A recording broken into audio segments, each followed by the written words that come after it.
One. All right, everybody, we are back.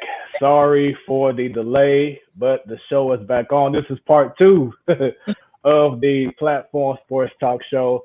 Go ahead and share right now on Facebook, on Twitter, on YouTube. We want to get as many people tuned in. Let me go ahead and add Twitter on here already. Here we go. Let me make sure you get everybody in. Let's see. Is it a new stream on Facebook or the same one? It is a brand new stream. That's why. Okay. Let me turn this on. All right. So I'm just working on getting all the promotion out to everybody. So give me one more second here. Let's add on here.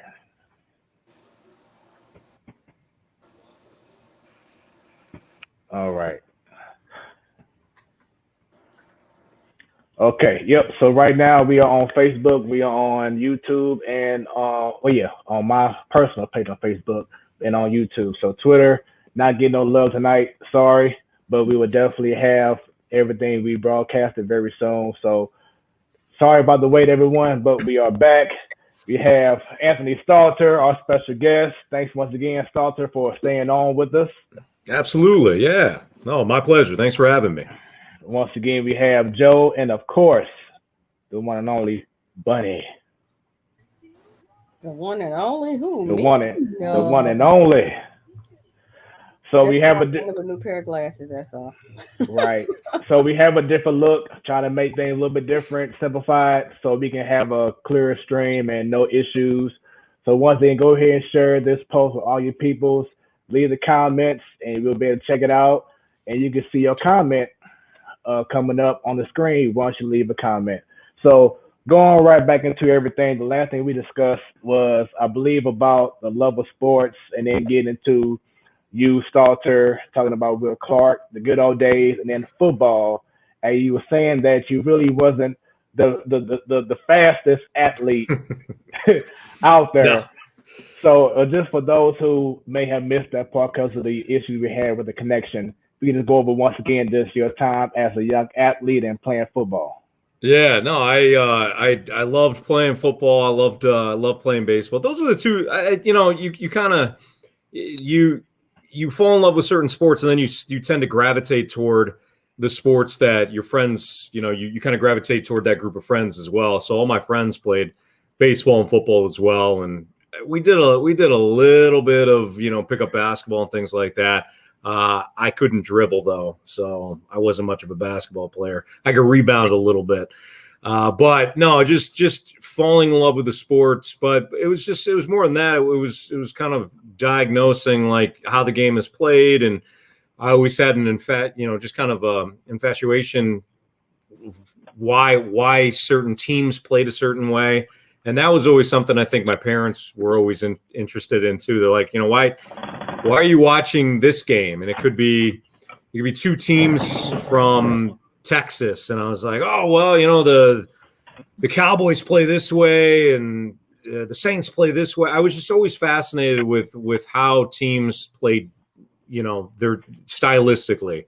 And I was always interested actually in the teams that did it different than everybody else was doing it. So like the Patriots, and I know nobody wants to talk too much about the Patriots, but I always thought that was very interesting that while half the league might be running up the middle, Bill Belichick decides to throw deep, and when teams started to throw deep, he would go back to the pound, the ground and pound game. So I think it was much more than just playing the sports. It was just having an infatuation of how teams are built, how teams play stylistically, following teams that were bad and why they were bad, following teams that were good and why they were good. And it kind of helped lead to, my current profession.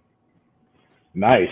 So how would you rate yourself since, you be on the sports talk show every day or definitely throughout the week, and you see about other guys and you scout them a little bit? How would you scout the young Anthony Stalter? As a player? Yes. Yeah. He got the most. He always got the most out of his limited athletic ability. How about that? No, I mean, I it's funny. I was I guess I was a better baseball player than I was a football player. You know, I played multiple positions in high school, and I always enjoyed it. But I've told this story on air before and Brad Thompson seems to love it. He just loves this story. But I went to Central Michigan University, and I went up for my first baseball clinic. And that's kind of when they take all the incoming freshmen, and you know, you're running the 40, and you're taking throws from, I was an infielder, so I was taking throws from deep in the hole, and they time you and all that stuff. So I got done. I thought I had a pretty good arm, but I got done with the timing aspect of it. So we take a backhand deep from short, and then throw it over to first base, and they would time how long it took you to, get it over to first. So after we were done, we kind of ran through that a couple of times. And then I went over to the assistant coach at the time, and, I said, hey, I'm like, what was the time for me, and this, that, and the other thing. And he looked at me, he's like, all right. He's like, yeah. He's like, Stalter, right? And I said, yes, sir. He goes, yeah, you're a second baseman. And I go, no, I'm a shortstop. He goes, not at this level.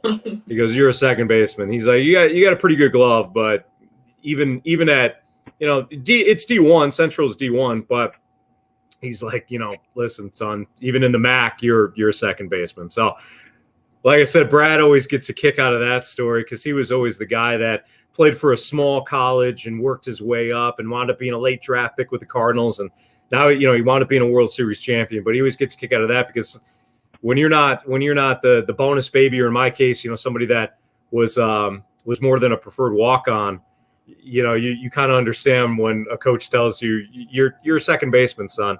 You kind of realize what he's telling you. So, but I always thought I was a good, decent athlete, just not to that level. Hey, everyone isn't able. That's right. Yeah, that's right. I was fortunate to play as long as I was. I'll say that. Nice. And I don't know if you recall, but Joe, she's a former All-State, All-World catcher from her days. I remember.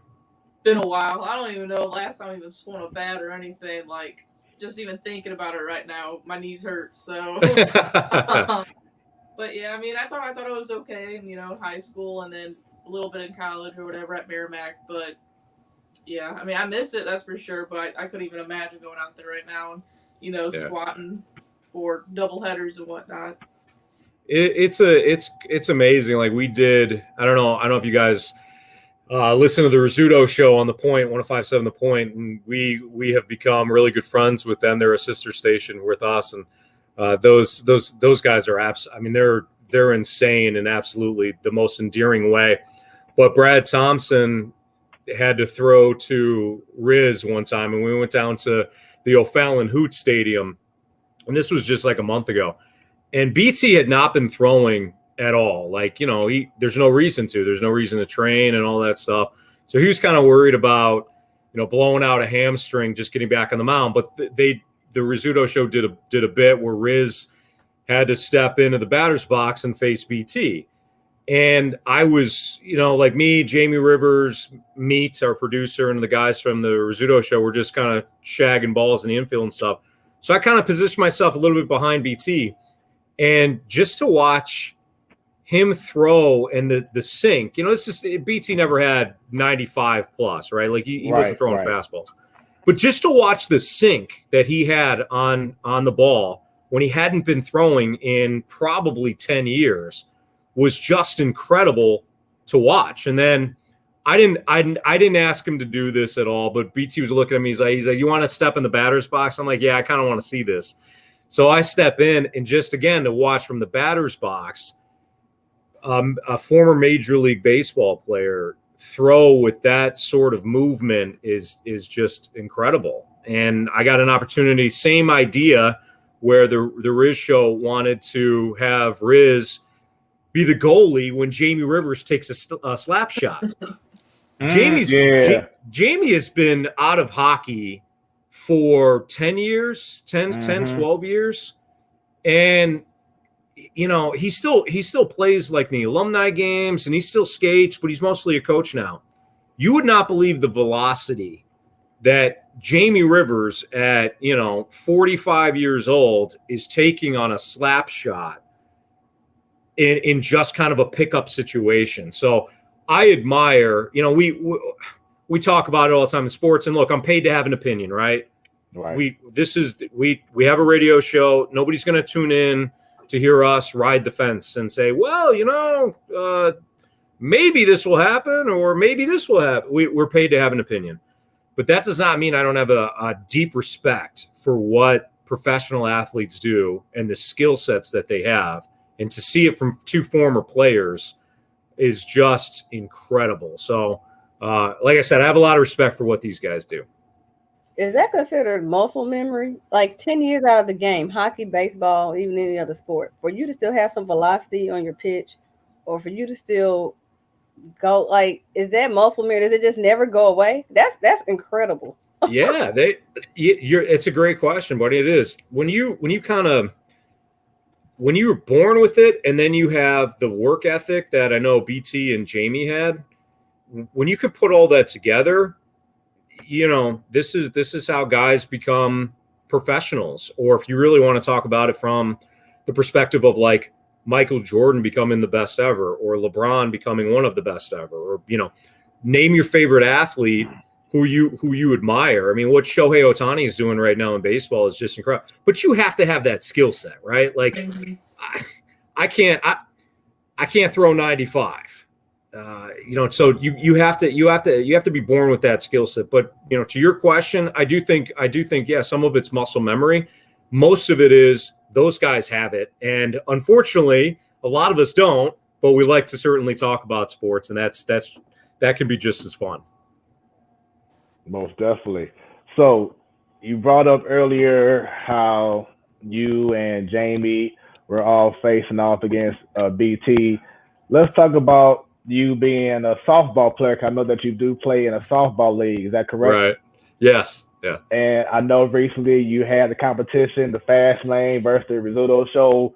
We know how you held things down. Jamie wasn't there. Brad wasn't there. But I'm sorry, Brad was there. But yeah, BT was there, but Meat wasn't. Yeah, right, the other but Brad. You had you had Ferrario and BK. Yeah. And we all heard, if you've seen the show or heard the show, that those two guys really wasn't a lot of help. But how are you doing right now so far with your softball league? Well, okay. So two rough stories. For those that don't know, yeah, we've had a little bit of a fun rivalry with the Rizzuto Show. So like Smoooth was saying, we're gonna do this home run derby, and it's at that same field that we shot the video for Riz and BT. So it's at the O'Fallon Hoots. It was awesome, right? Like, I don't know, during the pandemic, I don't know how much of a season they had. I think it was condensed, but for those that have never been out to O'Fallon to watch the Hoots play, I highly recommend it. It's a great field, great environment. We had a lot of fun. Rick Ankiel was there, Brandon Moss was there, Jim Edmonds was there, and Adam Kennedy. And the Cardinals guys did live a home run derby from, like a baseball perspective. We did it from second base as a softball home run derby. But unfortunately, Meat was already on vacation, so he was gone. And Jamie, it was kind of a weird timing of a situation. They had a cabin down Lake of the Ozarks, and they were selling it, and it was kind of like their last weekend to go. So he was originally scheduled to play, and he couldn't. So it wound up being like the Rizzuto Show versus half the Fast Lane. It was me, BT, and as Smoooth mentioned, it was BK and Alex Ferrario, who are a midday show. And they do a great job. We're all really close, really, really good friends and all that. BK was very honest that he could not hit a baseball. He was saying from day one, I can't dog on him. He was like, I can't hit. I'm telling you right now. And I always thought, I'm like, well, it's softball. You're not being asked to hit a Jordan Hicks fastball, right? Like, just take some swings in the batting cage, you'll be fine. And Ferrario said, well, he's like, I play softball, so I'll be fine. So BT and I, we're like, well, I don't know if we'll win, but we'll be okay. Moon from the Rizzuto show is the first guy up. Guys, he hit 11. He had 11 home runs. The first guy, boom, boom, boom. And he just had like a very easy swing. He knew how much it would take to get out. He was the smartest guy out there. He wasn't trying to kill it. He just let the bat do the work. My man hits 11 right from the get-go. And they had it 11. So Ferrario steps up. And the first two swings he missed. He missed the ball. And BT and I looked at each other and were like, we are blanked. Like this is and Ferrario was, you could tell he was a little nervous, and then once Moon hit the 11, he got really nervous. So Ferrario goes, and it's 3 minutes, and you would not believe how long 3 minutes is. When you step in to do a home run derby, 3 minutes might as well be 3 hours. Like your conditioning, you just can't prepare for it, right? Swinging a bat. What's that? Swinging a bat's exhausting, especially it is for a while. No, totally. So Ferrario doesn't hit any. Next round, they're kind of mixing in some other guys. A lot of like the semi-pros are out there as well, so they're going. So we weren't going just back to back to back. Well, next up was BK and I think King Scott, who is their producer on the Rizzuto show. King Scott, he's first up. He hits 5. BK steps in. Goose egg. 0. So it's all totaled. So they got 16. We have 0. So now BT and I are like watching these other guys hit. And we're like, are we going to hit any? Like, what is this rigged? What's going on? But fortunately, BT did beat Riz. I think BT hit 9 and Riz hit 8. And I was up against Tony Patrico, who's kind of their big hitter. He plays softball as well. And he wound up hitting 11. And I tied him. I hit 11. But throughout the bottom line, we had kind of a lightning round at the end. Our team hit 27 home runs. BK and Ferrario accounted for 0 of the 27 home runs that we hit that night. So it was not a good night for the fast lane. But they got bragging rights, nothing we can do. And the main thing is you all had a good time as well. It was a lot of fun. It definitely was. I want a rematch, that's for sure. It's okay. Apparently DK Metcalf can't hit a softball either, though, if you guys watch that. Right. I saw that. It's always like the football players and basketball players say they can hit a baseball, but he could even hit a freaking softball. So it always amazes me, like both ways, right? Like, so what you're talking about, Joe, is when somebody like a baseball player steps in and he tries to do something else, or a football player steps in and then he tries to take swings. It amazes me both ways. When they look so uncoordinated when they do it, when they have so much athletic ability, or when they step in and they're a freaking natural, and you're like, how do you have so much God-given ability that like Danny Amendola was like that. I don't know if you guys remember, former Rams wide receiver. Mm-hmm. Oh yeah. But I mean, my man was a wide receiver at the National Football League level, and then he took Cardinals had like a lot of the Rams players in to do batting practice, and he's hitting it out of Busch Stadium like no issues. I'm like, how do you have that much ability, and why can't you give some to us, right? Like, just give me a little bit of it. Just share a little bit with that. Just share a little bit. Exactly, just a little bit. It's like Mookie Betts can do just about anything, you know? Like, I feel like there are like a handful of baseball players that can play basketball, football. Mookie can bowl, but then like you got some people who can't even swing a bat or even catch a pop-up in a softball game. So that was cool to watch. It is. It's incredible. It's incredible. Once again, this is the Platform Sports Talk Show, your Wednesday night sports delight. I am your boy Smooth, along with Bunny, Joe Bo. And we have special guest from 101 ESPN, Stoltz. I'm just going to go with that. He got it. No rehearsal needed. Once again, this is a different look for our show tonight. We have some earlier connection issues, so we do apologize for any inconvenience. But as you see, we are here for part 2. We're going to give y'all as much as we can for the time being. Thanks for tuning in. Share this stream right now. You can leave comments. and you'll see a comment on the screen. Once you leave a comment, we got you covered. So, Stalter, something else I want to get into. I know that you're really big on betting. You be really into the lines, and you can explain it more than I can. I'm trying to get into it by listening to you and the guys. Over under. Yeah, you're really big. That's what I call the spread. There it is. Yeah, There you go. spread. Yep. Yeah. That's the word. So, what got you into that, and are you in different leagues right now while doing that?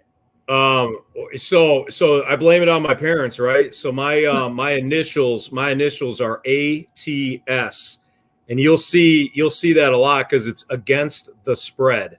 So like you'll see when you go to certain betting sites and things like that, you'll see that ATS, and that's my initials. So I blame my parents for getting me into sports betting before I was even born with this name. But I just always, it's so weird. I had a fascination with point spreads and just kind of like not necessarily betting actual money, but why a certain team was favored, why odds makers set the line. And I'm talking about when I was like 9 years old, 10 years old, I had this fascination. I don't know why. Like most kids are into, playing sports, watching cartoons. I was like looking at the newspapers, like why are the Cowboys a 9-point favorite this week? It's crazy.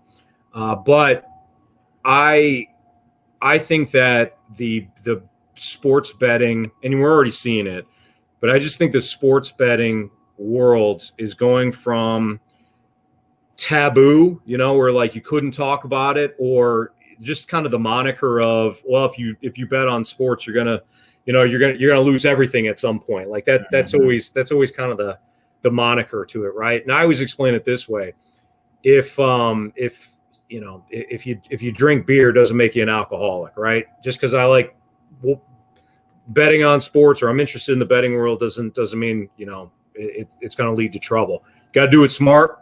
You certainly have to be you have to do your homework and never bet over your means. Have a bankroll, something you're comfortable with. Just like if you go to the movies and you're not comfortable forking over $40 to go to the movies, then don't be comfortable putting $40 on tonight's NBA game. You got to bet within your means. But just from an industry standpoint, we saw the fantasy world explode over the last 10 years, 15 years.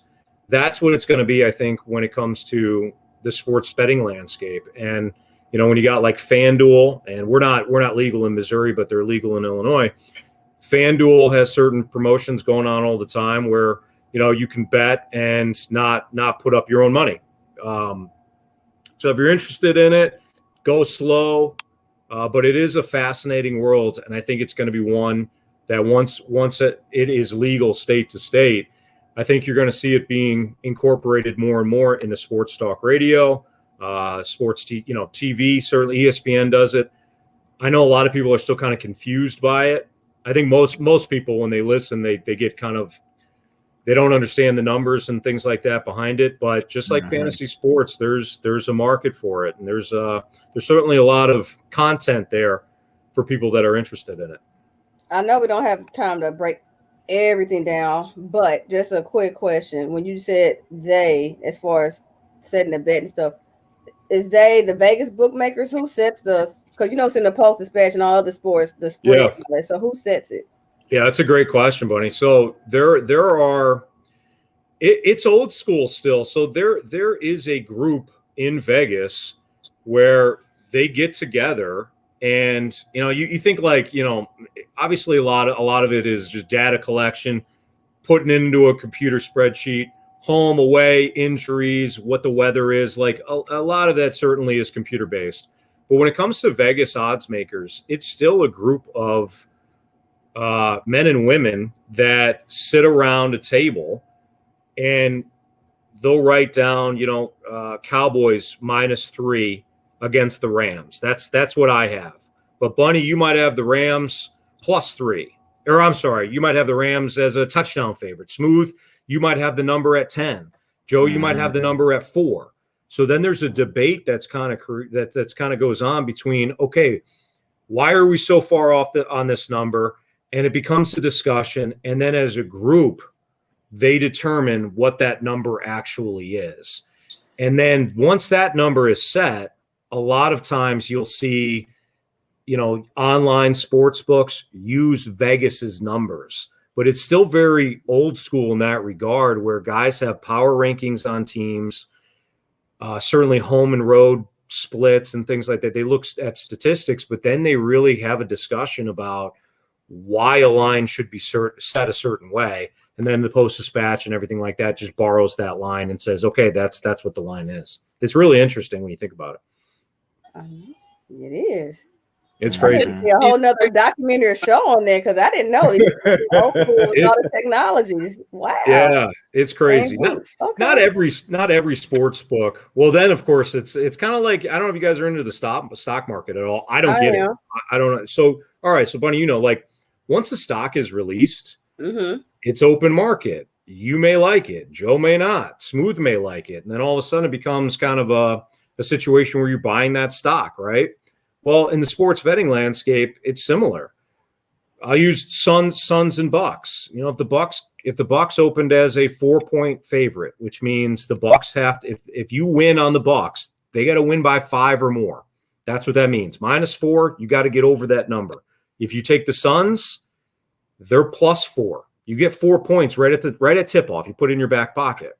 But odds makers will set that line. They'll say -4, right, on the Bucks. Well, all of a sudden, if the 4 of us start buying the Bucks, it's just like an open market. Now odds makers say, well, we set the line too low. We're going to make the Bucks -4.5 or -5. Well, maybe Smoooth comes in and Smoooth starts betting up the Suns at that number. Then you get a kind of a back and forth before odds makers really settle in on what the number should be. So it is fascinating from like a stock market analogy standpoint. You're essentially buying that number to where you want it. It's interesting. And why do you feel that? Why do you think that St. Louis is still behind in regards to being approved for betting? Smoooth, I don't know. It's a great question. I don't know, especially when you can look across the river and see that Illinois has done it. And last time I checked, there was no, like Chris Bryant wasn't tanking an at bat to get a payoff for some better. I think that was kind of the big concern, right? Like if you go to Vegas, and at the time you didn't have the Vegas Golden Knights and you didn't have the Las Vegas Raiders, so you didn't have any professional sports. You just had UNLV. So I think the thought process was, games don't. They're not going to be impacted by maybe the illegal market, right? But the worry was going state to state, will we start to see games being thrown and all that? And anybody that kind of bets for a long time, I mean, it's incredibly difficult to do that. I just kind of laughed at even the thought of it, laughed at the process of it. But I think that was the concern for certain states. I can't speak for Missouri and why they're dragging the feet on it, but when you've got New Jersey pulling in more from sports betting than Vegas is in a given year, there's a lot of money to be made state to state, and that can go to, roads or however the state wants to kind of legislate it and how the state wants to divvy up that money. It's the same thing as a lottery. It's the same thing I don't smoke, but if you go buy a pack of cigarettes, you're being taxed on the cigarettes. You're being taxed on alcohol. You buy, you buy a bottle of whiskey, you're getting taxed on it, right? Same thing with betting. You want to bet on tonight's game? There's a little bit of tax in that. That's called the juice. Why Missouri is kind of slow to drag its feet on it, I don't know. But I think within the year we're going to see sports betting legalized in Missouri. That's just my guess. Honestly, I'm not surprised Missouri is dragging their feet, because look how we are with boxing. We're behind on that too, when there's money to be made in boxing. I mean, it's like they don't want. Again, I'm using they. Whoever they is, right. Whoever, but the collective they. Yeah, they don't want it, and it's like you guys are holding Missouri back from being more prominent to bring in revenue. Main thing is we make money off of this, right? From betting, gambling, anything. We want to make money, revenue, especially up your state to fund other programs. So why miss out on money that people are spending anyway? especially if they're taken to other states. Let it be spent right in your own backyard. But Absolutely. again, what do I know? Yeah, right. There's probably way more in depth, where you just don't, that I don't understand it, and maybe there's more red tape and all that. I don't know. But to your point, Bonnie, it's like if this could be something where you pour money back into the state, I don't see the drawback on it. You're gonna tax me when I go to the grocery store. If I want milk, there's tax on milk. If I want to go, I keep using the movie analogy. I want to go to the movies. You're going to tax me on the movies. Why not tax on vices? People are going to bet. People are going to bet. People are going to smoke. People are going to go to the liquor store. People have vices, and there's things that are legal and there's things that are not. And I don't understand why sports betting isn't legal state to state. But we're getting there. Slowly but surely. Slowly but surely. Sorry about that. I'll get my camera together again. There we go. All right. So once again, this is the Platform Sports Talk Show. Sorry for the inconvenience tonight doing a part 1 and part 2, but we're here once again with Anthony Stalter as our special guest. Your boy Smoooth right here. You see Joe and Bunny. So, Stalter, let's get right into producing. What made you fall in love with producing? Where did you learn how to produce? And then you going to 101 ESPN and starting off producing for the Fast Lane. Is that correct? Yeah, that's where you're absolutely right. That's where I started in St. Louis. I was the producer of the Fast Lane, which is ironic because now, I'm one of the hosts of the Fast Lane. So right. And don't think for a second that I don't understand the magnitude of that. I mean, if anybody has listened to Randy Carricker host the Fast Lane, and the original Fast Lane was Randy Carricker and DeMarco Farr and Bob Ramsey before Chris Duncan was a host there. I understand that how much people love that show, and hopefully we're doing a good job for everybody. But yeah, I started off as a producer, and I'll just be completely blunt with you. I never wanted to be a producer. I wanted nothing to do with it.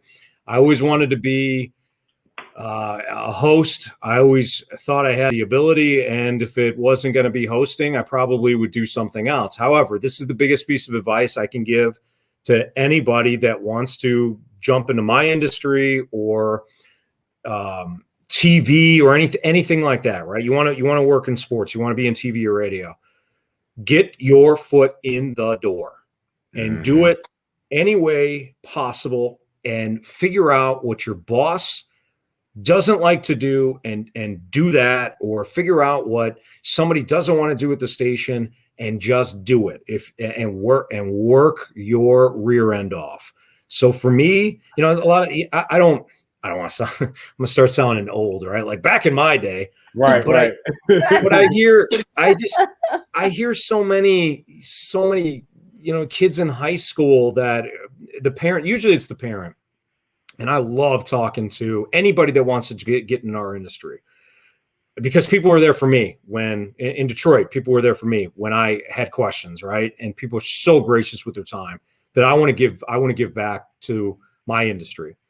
So anytime somebody wants to learn about how they get into it, I'm more than happy to talk. But normally it's the parent that says, hey, my son or my daughter is interested. Can you talk to them? Sure, no problem.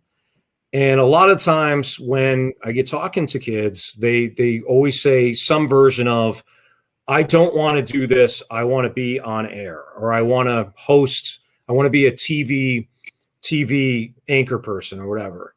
And I said, okay, that's great. No problem. It's easy for me to talk about from a sports radio standpoint. I want to host a radio show. Okay. Did you play? Did you coach? What's your background? Because those jobs are typically given to former athletes who can talk about the game and talk about a clubhouse experience, which I don't have access to. I didn't have access to what Brad Thompson and Jamie Rivers had. So what do you bring to a radio station, or what do you bring to a television station that provides value to them? It's not what they're going to do for you. It's going to be, what can you do for that station? Right. And I would hand out the same advice to, if you want to be an investment banker? You want to be a manager somewhere? What do you provide the company? I think we've got it backwards nowadays, where it's like, well, I'm not being paid enough. I'm not this, I'm not that. What do you do for the company? And then let's start talking about how the company can take care of you, right? So for me, I never wanted to be a producer at all. But when I got hired, Smoooth, I told you the story, I think the last time I was on. I was repoing cars in Detroit, Michigan for Enterprise Rent-A-Car. I was repoing it in downtown Detroit. That's right. You sure was. Wait, I didn't put that as a job, and that's who I work for now, coincidentally. But you were for Enterprise? I work for Enterprise. I don't repo though. I'm not there. First and foremost, Enterprise is a great company. St. Louis born. Enterprise is awesome. The job of like repoing cars, when I was 22, 23 years old, fresh out of college, it wasn't exactly what I think I was going to be doing. But I met some friends for life, man. Wait till I tell my manager this story, Stalls. Oh God, we're gonna go through it next week, and I'm gonna tell about the story. Yeah, I was in. Fortunately, I wasn't in an airport. Like airports are tough for Enterprise, as I'm sure you know, Bunny. But yeah, when I was listen, when you repo a car in downtown Detroit, you make friends if you do that together, right? So, but I was doing that. And I was sending out my resume. First, let me take a step back. Like I said, I went to Central Michigan, realized, I wasn't going to be a professional baseball player very, very quickly. So what's the next best thing? Well, I wanted to work in sports. So I did journalism. I was going to be a writer. And then I started tagging on, like I minored in broadcasting, and I just fell in love with it. I fell in love with the radio side of it. I fell in love with the TV side of it. And I'm like, well, this is what I want to do. So I get out of college and I moved to Detroit. And the reason why I moved to Detroit was because I went to Central and I thought maybe I would have some help along the way or maybe some connection to get me in the door. But I applied for every job. I laugh now. I applied for a position at one of the radio stations in Detroit, and it was for traffic. The position, the job description was traffic. And I thought it was monitoring traffic for like radio shows, Come to find out, working in the industry, traffic is actually the people who collect a lot of the commercial spots and traffic it out to the different radio stations. So like if I have a commercial spot for Auto Center's Nissan, they take that and line it up in the system so that like at 2:45, Stalter has a live read for Auto Center's Nissan, and I do it. That's what traffic is. It's got nothing to do with actual car traffic. Heck no. But I applied for it. I'm like, I want to do that. Fine, whatever. You want me to read the traffic? I'm all over that. So I got rejected for every job for months, right? Maybe even the first year and a half, I got rejected for everything. And I applied for TV stations, radio stations. And so I started working I was working for Best Buy. I was an appliance salesman for Best Buy. And then I got the job for Enterprise. And I was at the time, I'm like, this is pretty good money. I'll just do this. Mm-hmm. But, my dream was always in radio. Well, fortunately, I had an opportunity with a station in it was in Detroit. It was called WDFN. And I got an interview. And fortunately, I aced the interview. And it was for what we call at 101 street team position. And that is if you guys go to a concert or a bar and the radio station is being, represented. Up. Exactly. It's the people there that are handing out free T-shirts, signing people up for contests, carrying equipment, all that. So that's what I did in Detroit. That was my first job. Well, obviously I wanted to be on air, but to me, the first thing that I did was I asked if I could sit in and learn the board, the radio board, from a producer, a full-time producer. Her name was Marty, and she was more than willing to have me learn. So I was like repoing cars during the day and then working for the radio station at night. And on days that I had off from Enterprise, or days where Marty was working and worked for her schedule, I would go in and I would just learn the board. I would learn what she did. I shadowed her, unpaid, whatever she needed me to do, I did. And I shut my mouth and I learned, and I took notes. I took copious amounts of notes. Mm-hmm. So one night, and this is a true story. It was a day. One day, I think it was a Saturday, Marty called, and she was kind of the head producer. So she produced the midday show, and she also ran. She put together the schedules for all the producers, full-time and part-time. And she goes, she's like, hey, I don't have anybody that can run the board for an ESPN Sunday night baseball game. And she's like, none of the full-time producers want to do it. And the people that don't want to do it because you're sitting there and you're the only one in the building. Like, the building is a ghost town. And you're sitting there and you're praying that it doesn't go into extra innings because, East Coast time, you're like 2 a.m., 3 a.m. Right. But you run the board. You play the commercial spots. You got to kind of understand the log. You're really moving one or two buttons, but nobody wanted to do it. And I, she listened. She made sure that I didn't have dead air, and didn't call her panicked and all that. And she said, all right. She's like, would you want to do it again if we needed somebody? And I said, I'll do every single ESPN Sunday night baseball game that you need. So that's what I did. That's what I started. Well, that turns into what? The guy that doesn't mind doing the thing that nobody wants to do. Guess who got opportunities when they needed a part-time producer? I got those opportunities, and I still did my street team stuff. So my biggest advice to people is just, it doesn't matter if you don't want to be a producer. It doesn't matter if you don't want to be on the street team. It doesn't matter how much you're making. I mean, don't get into it to make money. It's just, it is what it is. You think you're going to make millions of dollars.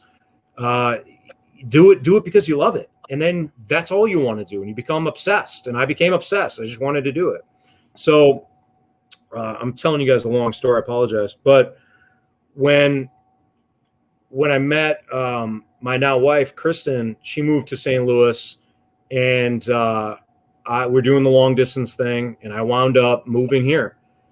And I'm like, I don't know if I can I don't know any of the radio stations here. I don't know if I can just kind of pick up and learn this radio station. Nobody knows me, but I applied for a producer's job, and I didn't know it was the Fast Lanes job. I had no idea. I hadn't even listened to really any of the shows, but I had the background with producing in Detroit, and I was fortunate enough. Two guys, Kent Sterling and Hoss Newpert, who are no longer program directors with the station, but were at the time. I was fortunate enough to get a couple of interviews. They liked me. I met the Fast Lane, who was Randy Carricker, Chris Duncan, and DeMarco Farr at the time. They liked me well enough, and I started producing. And I had never had, I didn't want to be the producer long term, but I figured I have to start over, and I'll do whatever they need. Well, same situation. They had a spot open with Tony Softly on Sunday mornings, for a show called Pro Football Sunday. Yeah, I recall that. Yeah, and Kent Sterling said, "Hey, he's like, I need a host." I said, "Absolutely, I'll do it." And from there, I got some interest from other radio stations, and ESPN kind of found out about it, and they're like, "Okay, well, either we're going to give you a job on air, or somebody else will. So why don't it be us?" And they paired me with Dunk, and that was when the Turn was born. And man, I'm blessed. I really am. To do something that I love and work just kind of up the chains. I am appreciative of going down to that radio station every single day, and I will never take it for granted. And they say, but that's kind of my story. History. That's it. Yep. And it's great and inspirational for those to hear that story of, like you said, getting your foot into the door. Mike Claiborne, when we had him on 2 weeks ago or 3 weeks ago, he was saying that don't just focus on one sport, because hey, like you said, if someone who loves baseball, well, you got a Brad Thompson already on the show, or someone who just likes hockey, well, you got a Jamie Rivers. learn about all the sports, learn about all the trades. Like for myself, I brand myself as Mr. Jack of all trades, so I do a different variety of things. So if any kind of opportunity comes, that, well, I got a skill for this. Well, if that don't work out, I got a skill for that. So just hearing Absolutely. your story, it's great for those who are listening right now. And we definitely appreciate that. Of So course.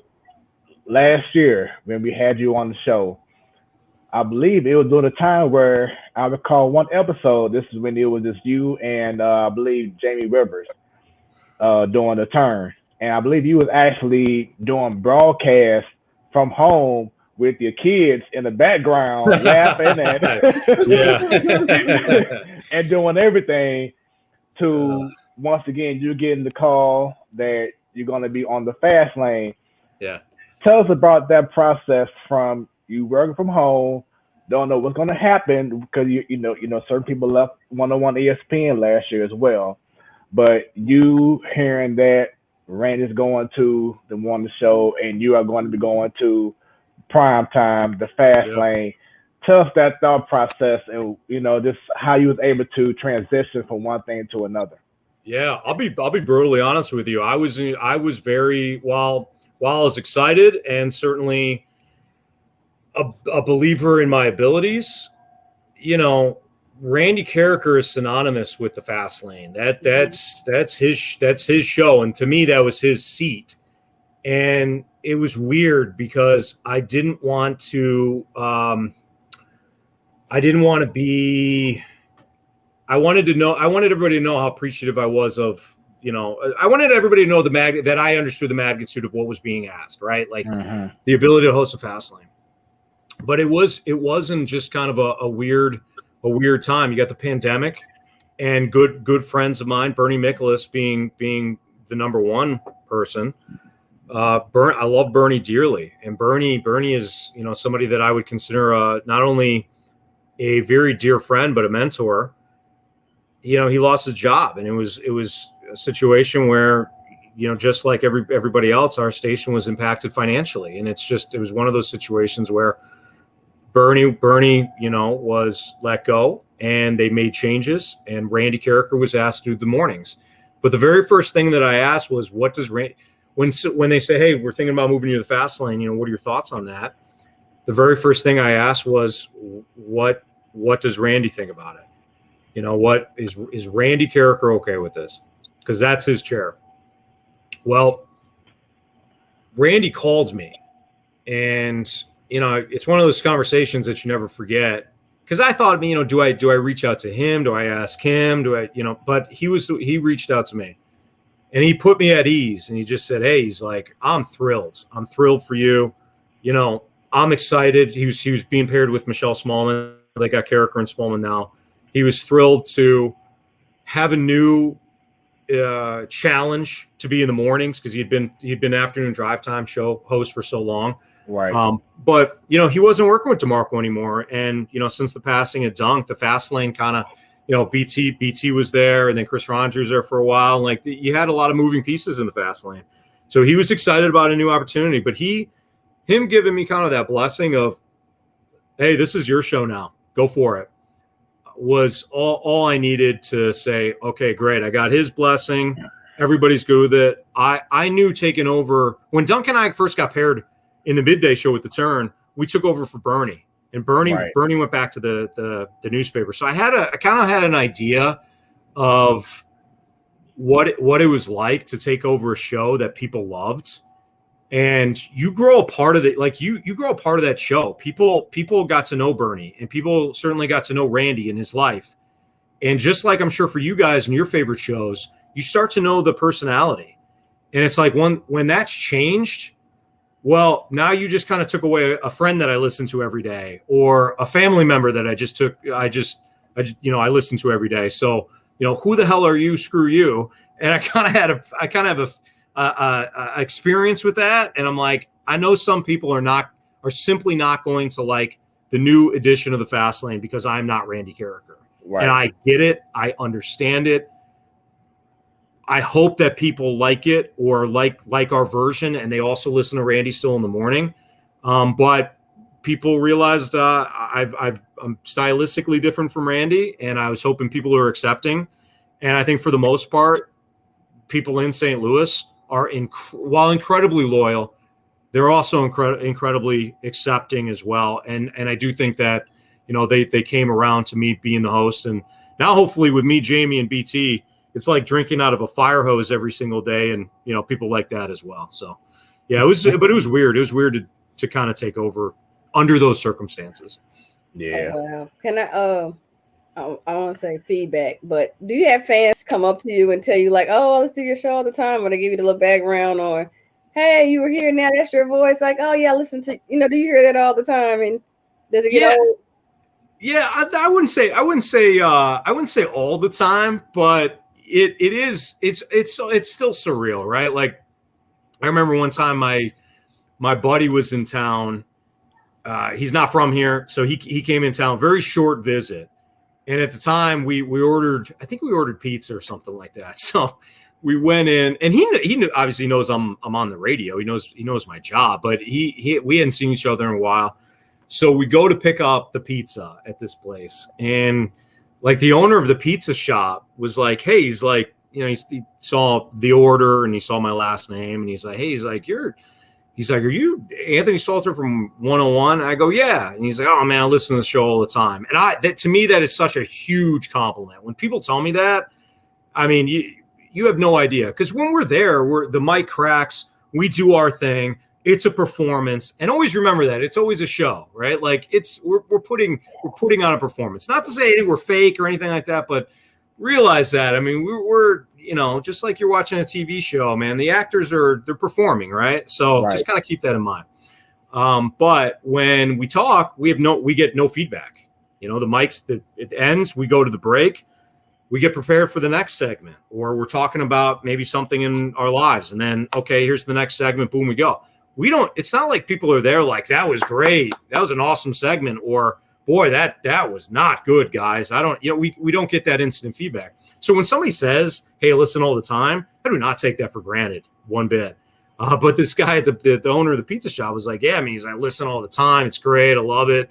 I really, I think he even said, I didn't love that Randy wasn't being the host of the Fast Lane anymore, but I've come around and I still listen to Randy in the morning, which is great. So we walk out, got the pizza, and we get in the car. My buddy looks at me, he goes, are you some sort of star or something? He's like, I didn't realize this. And I go, I am absolutely not.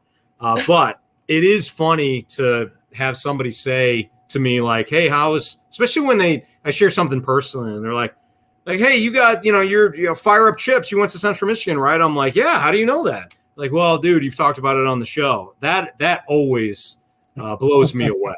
But to get I don't get recognized, but when some people say like they'll see the name, right.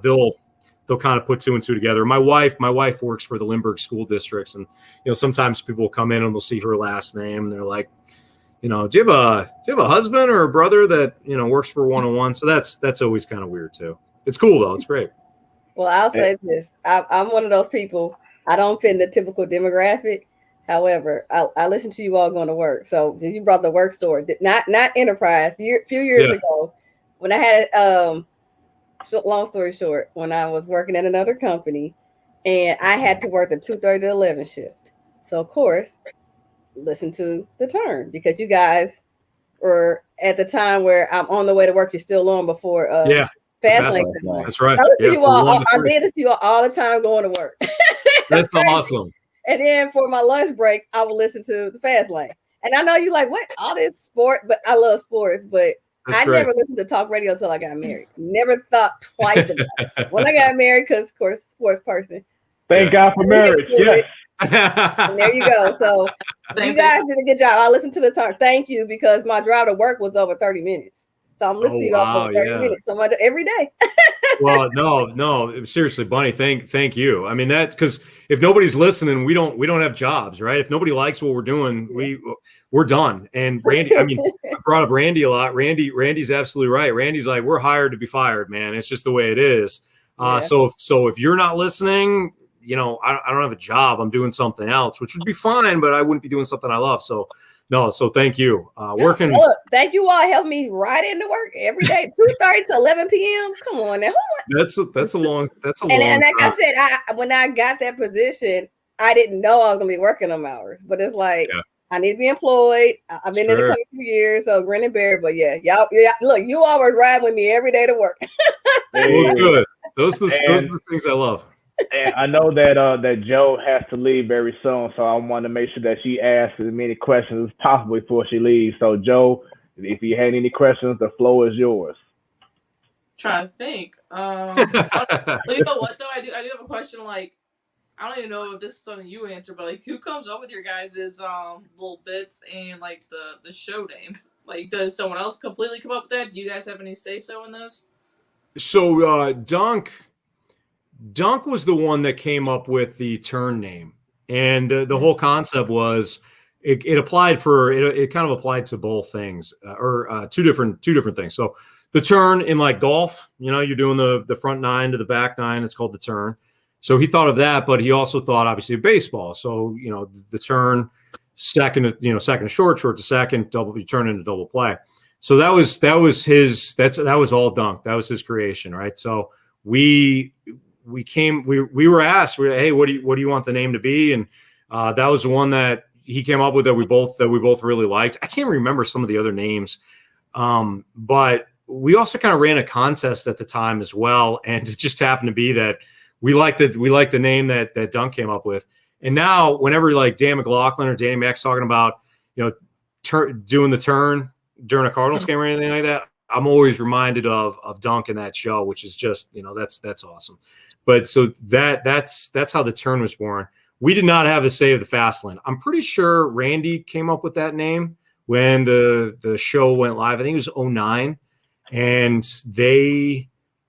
we talked about giving or having the fast lane follow Randy, the name, but they thought from like people are just used to it. People know 2 to 6. That's the afternoon drive time show in St. Louis. So we kept it, and then they became Carricker and Smallman. So, but as far as the bits and things like that, it is a collaborative effort, big time. That's not every show.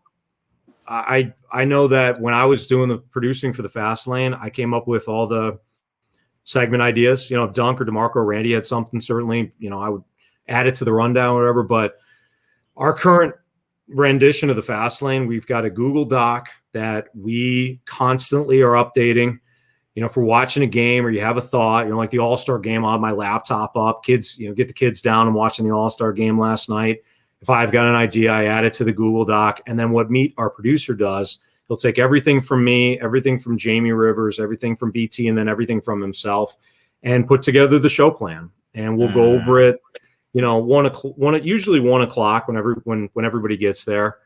Because BT's the real superstar, right? Like BT's always got stuff going on. He's always got lunch with somebody or whatever.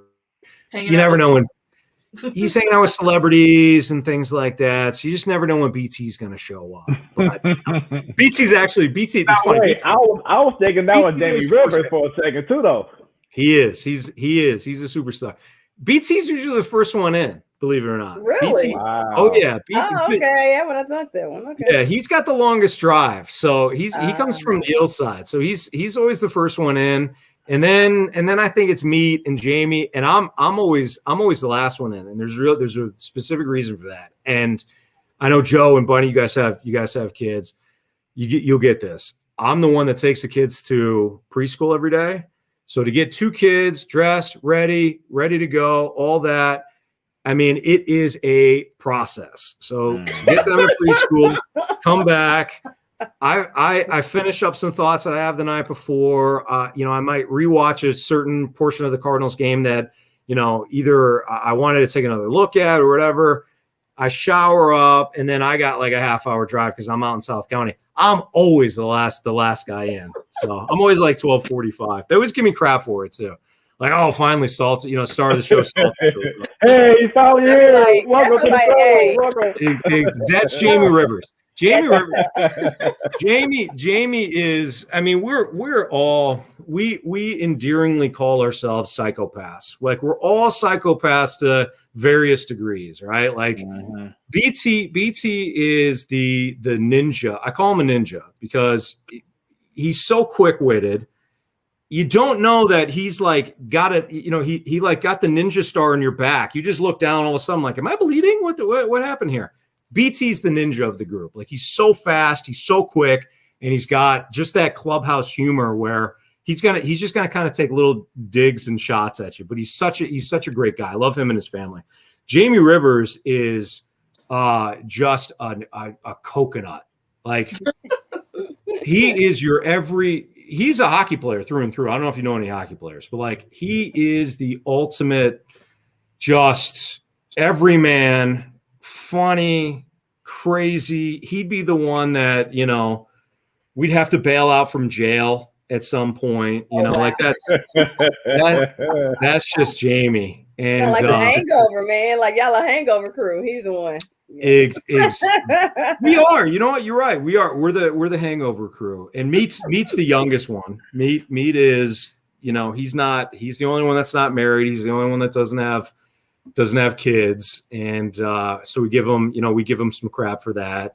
Today there's certain movies that we've all seen from like the 90s that he hasn't seen, so we'll kind of bust his chops. But he can give it too. He can dish it back as well. So yeah, we're a family, man. It's a cool show. We enjoy it. And Stalter, you still haven't seen Space Jam yet, have you? No, I refuse. What? Yeah, I know. For exactly that reaction. That's messed up. Yeah. Really? No. So I just got done saying like we're all psychopaths and things like that. I don't know if it's like the Italian in me or whatever, but I'm the guy that like just takes stands for no reason, like passionate about things. So I'm like, once I get that reaction where people are like, you've never seen Space Jam, you gotta see it. I'm like, no, I'm not gonna do it now. I'm just gonna make your wife take the kids and drag you. They'll be like, hey, tell dad he has to come now. Let's go. We're going to the see Space Jam too. Yeah. Go ahead. Go nag your dad. I'm gonna tell him, nag your dad. Make him go. they'll probably from what I hear, people love it. So but I'll probably hold out. I've never seen Top Gun either. That's another one that gets a pretty good reaction. I've seen that. And that's because on TV. They, around a holiday like Memorial Day or 4th of July, they like to play that a lot on TV. But yeah. I'm not a big Tom Cruise guy. I mean, he's all right, but he's wild. Tom Cruise or Val Kilmer playing beach volleyball. Joe's in. You had her at Tom and Val. That's it. You just had them there. There you go. You had her. There you go. So I do want to ask this question before Joe leaves. What would you say was that moment that you felt as either a producer or as a host that you made it in the business? That's a really good question. I guess to some degree, you never feel like, if you're kind of like, if you care and you care about your craft and you see what others are doing in the industry, like Colin Cowherd, what he's doing in the industry is just, I mean, it's crazy. But there's so many other talented people. Did I hear an I'm sorry. Don't like him? I don't like him. But the headlines he gives for his show, like most everything that he says, I disagree with.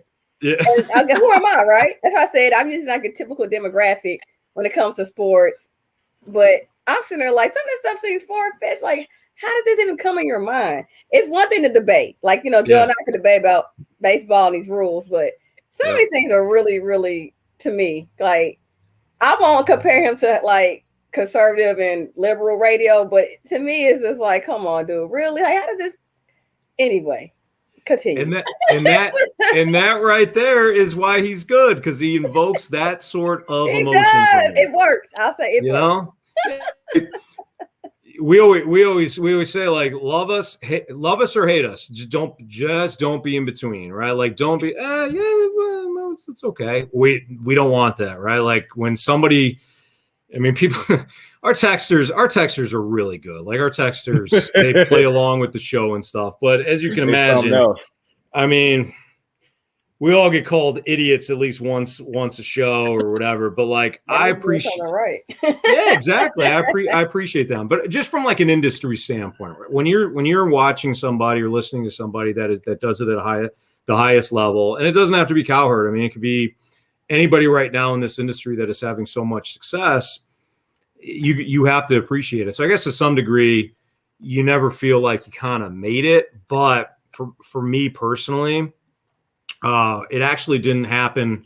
I mean, hosting the Fast Lane, there was a moment at some point when I kind of took a step back, and I was actually talking to Chris and my wife, and I'm like what?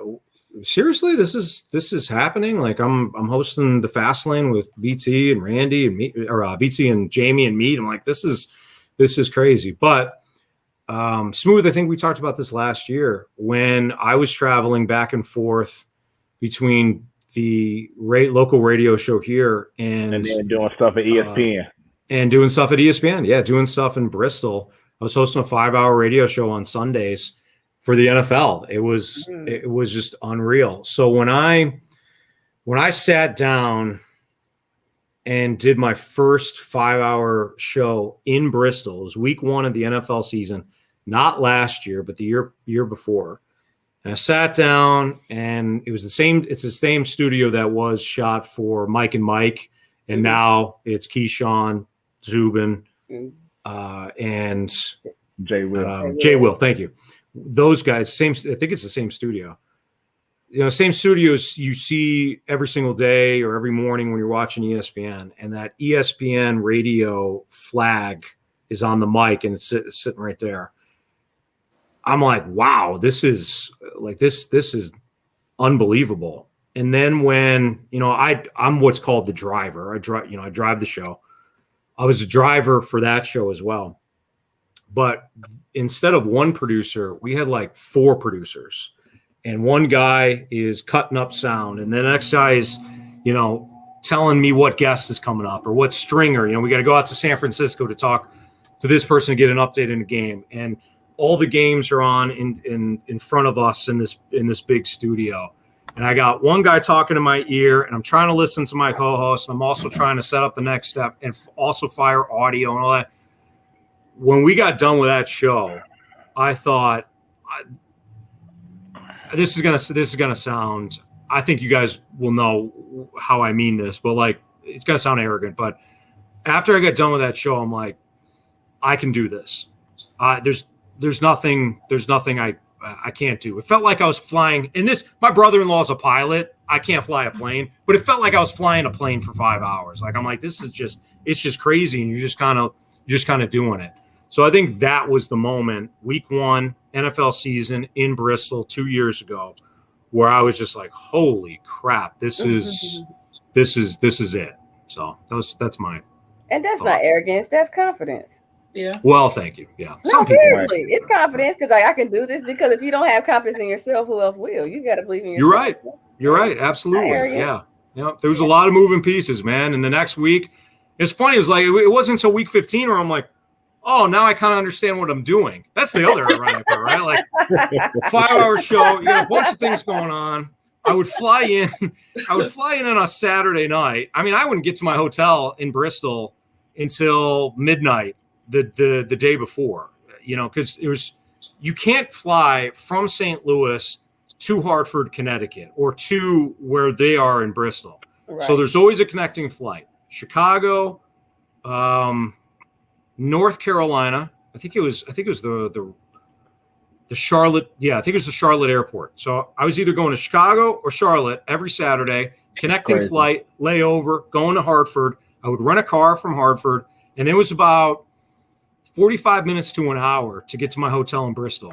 Get to the hotel, it's midnight, and, you know, try to go to bed. I wake up, I'm watching the you know, kind of the pregame shows and things like that. Mm-hmm. Then I would always go over to the campus, which is just, I mean, to see it on TV is one thing. To kind of walk the ESPN campus, I mean, there was a lot of nights where I made myself get lost on the ESPN campus. There is so much going on there.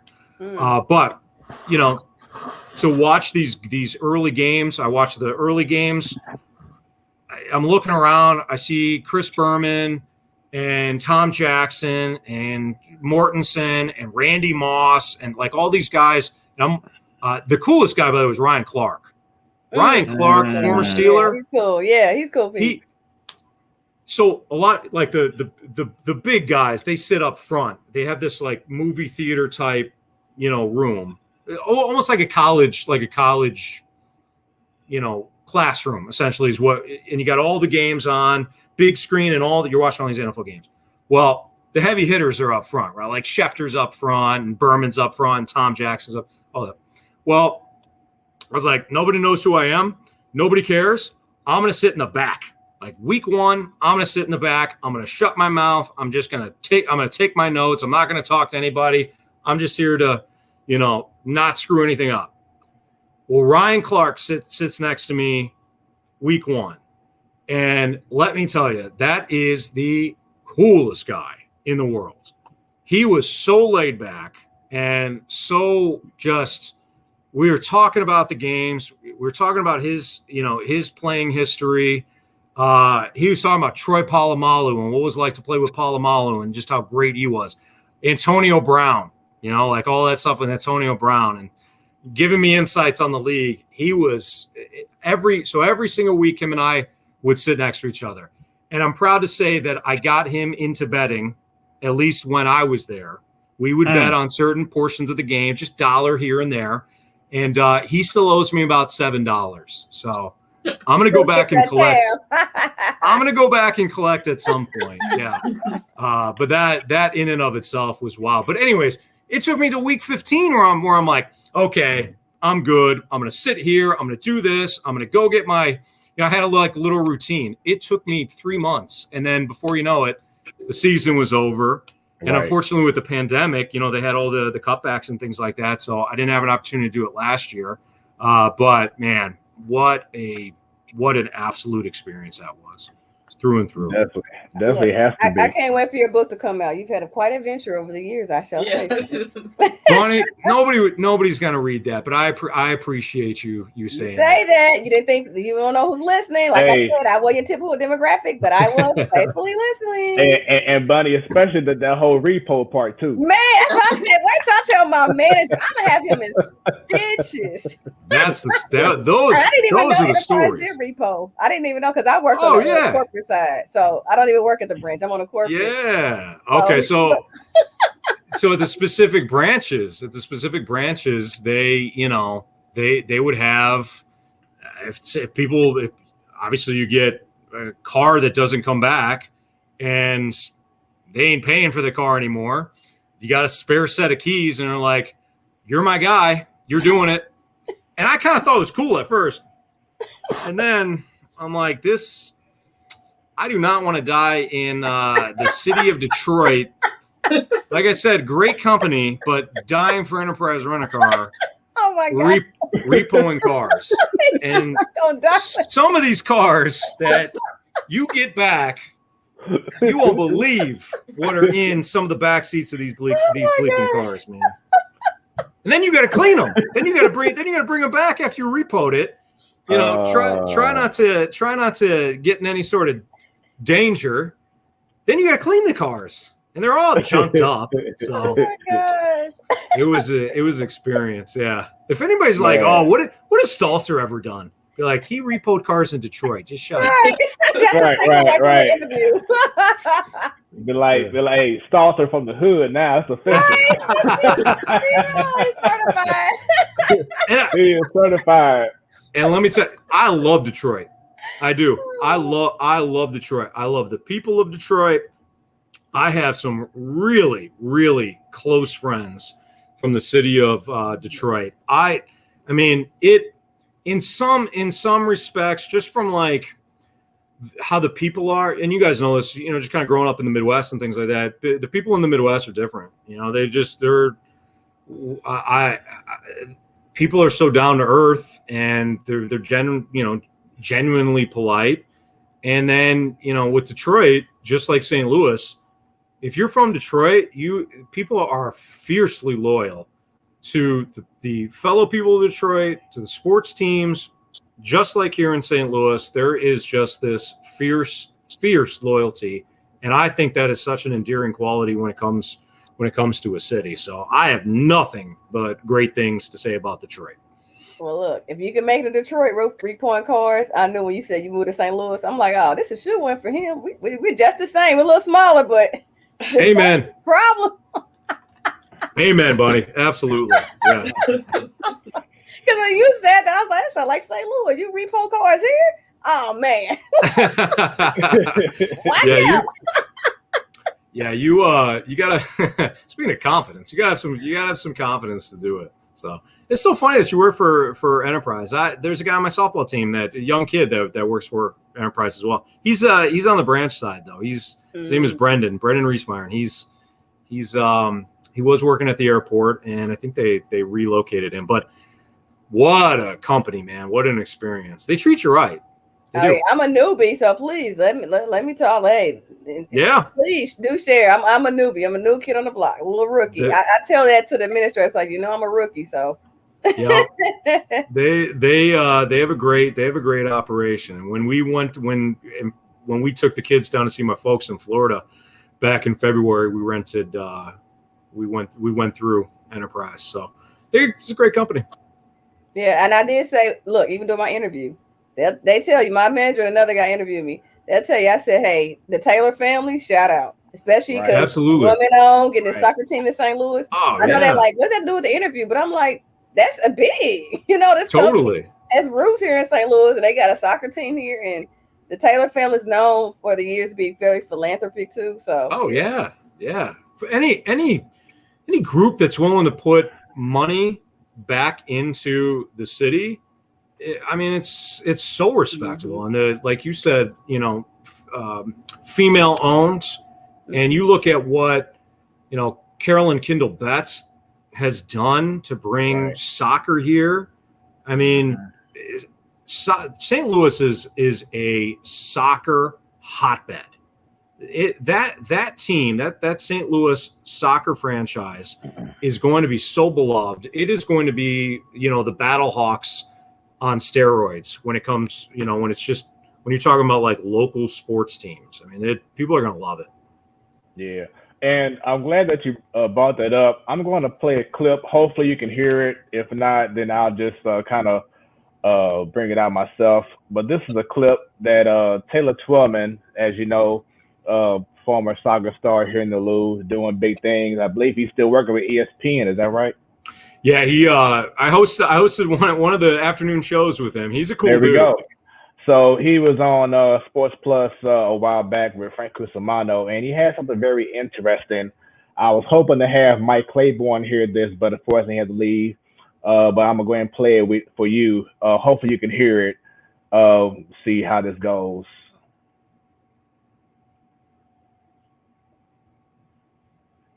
Let's see here. Yeah, it's not coming out real good. So what he pretty much was saying that once everything gets started with the MLS, that because of what you just said, how soccer is a hotbed, that Bill DeWitt, Cardinals organization are going to be looking, because it's very possible that with this being such a global sport like baseball is, but we know how hockey is just a different feel because it's so globalized.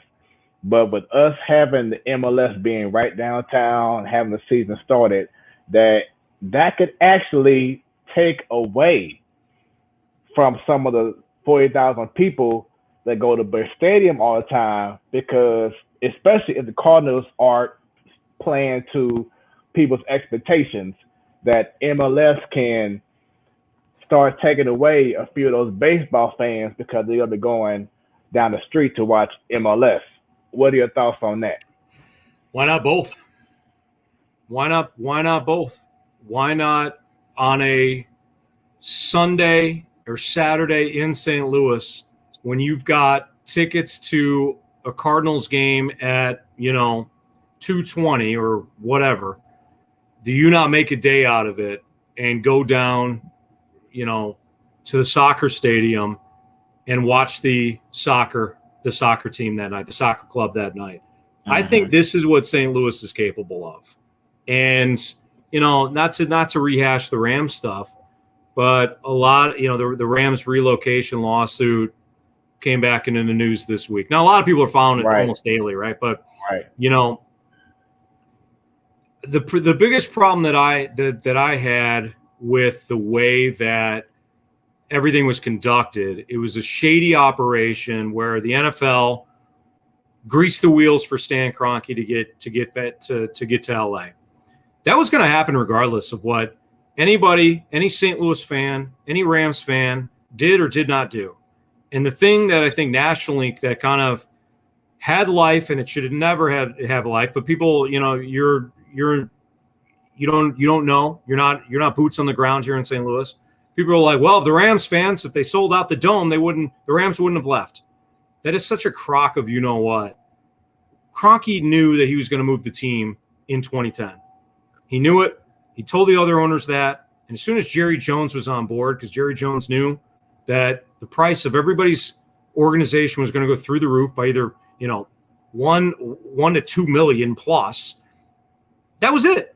The NFL was going to do anything possible. You didn't need to drag St. Louis through the mud when you're taking the team out to LA. What Kevin Demoff did and what that was crazy. Yeah, that was just ridiculous what he was doing and saying behind the scenes, bringing up St. Louis tax credit and crime rate and everything to the league, kind of like, hey, look at how bad it is here in St. Louis. Right. And then telling people, F it, I'm done.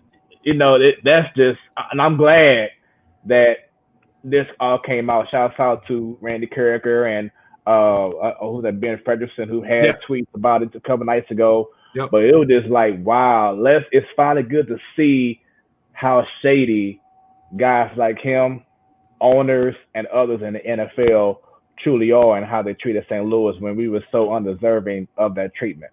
Yeah, look, you want to move the Rams out to LA because it'll increase the value of your organization.